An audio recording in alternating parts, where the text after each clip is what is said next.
କରୁଛନ୍ତି କି ଟ୍ରେନରେ ଯାତ୍ରା? ଆପଣଙ୍କ ସିଟ୍ରେ ଅଜଣା ବ୍ୟକ୍ତି ବସୁଛନ୍ତି କି? କହିବା ପରେ ମଧ୍ୟ ଛାଡୁନାହାନ୍ତି ସିଟ୍। ବିନା ଝଗଡାରେ କିଭଳି କରିବେ ନିଜ ସିଟ୍ ଖାଲି? ଦର୍ଶକ ବନ୍ଧୁ, ଆପଣମାନେ କେବେ ନା କେବେ ଟ୍ରେନରେ ଯାତ୍ରା ତ କରି ହିଁ ଥିବେ। ତେବେ ଜନଗହଳି ଅଞ୍ଚଳ ଦେଇ ଯାତ୍ରା କରିବା ସମୟରେ ଆପଣ ନିଶ୍ଚୟ ସିଟ୍କୁ ନେଇ ବିବାଦ ଉଠିବାର ଦେଖିଥିବେ।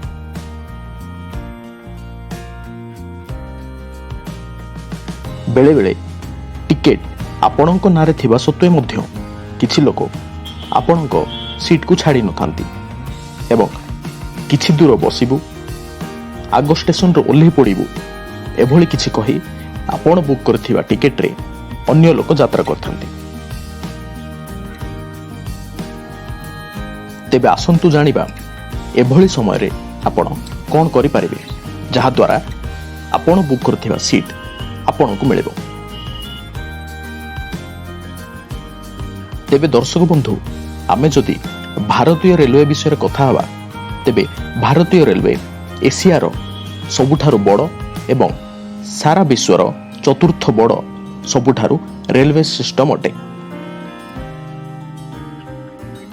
ଏକ ସର୍ଭେ ଅନୁଯାୟୀ ଏପ୍ରିଲ 1, 2024ରୁ ମାର୍ଚ୍ଚ 31, 2025 ପର୍ଯ୍ୟନ୍ତ ଭାରତୀୟ ରେଳ ସମୁଦାୟ 715 କୋଟି ଯାତ୍ରୀ ପରିବହନ କରିଥିଲା, ଯାହା ପୂର୍ବ ବର୍ଷ ତୁଳନାରେ 5.07% ବୃଦ୍ଧି ଘଟିଛି।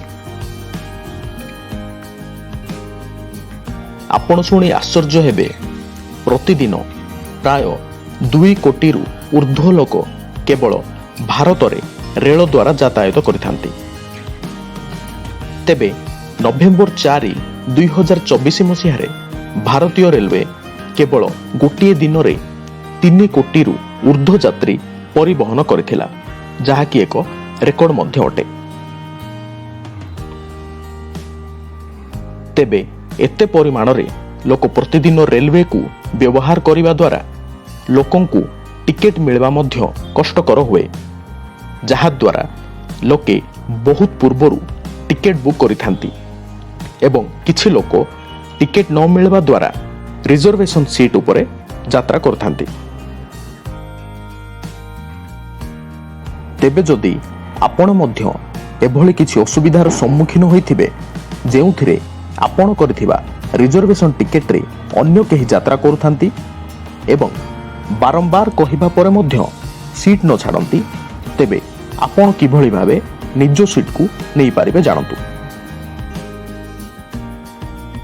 ସର୍ବପ୍ରଥମେ ଆପଣଙ୍କ ଫୋନରେ ଥିବା ମେସେଜିଂ ଆପ୍କୁ ଯାଇ ସିଟ୍ ସ୍ପେସ୍ ଆପଣଙ୍କ PNR number space seat number space occupied by unknown person message କରି 139 ନମ୍ବରରେ ମେସେଜ କରିପାରିବେ।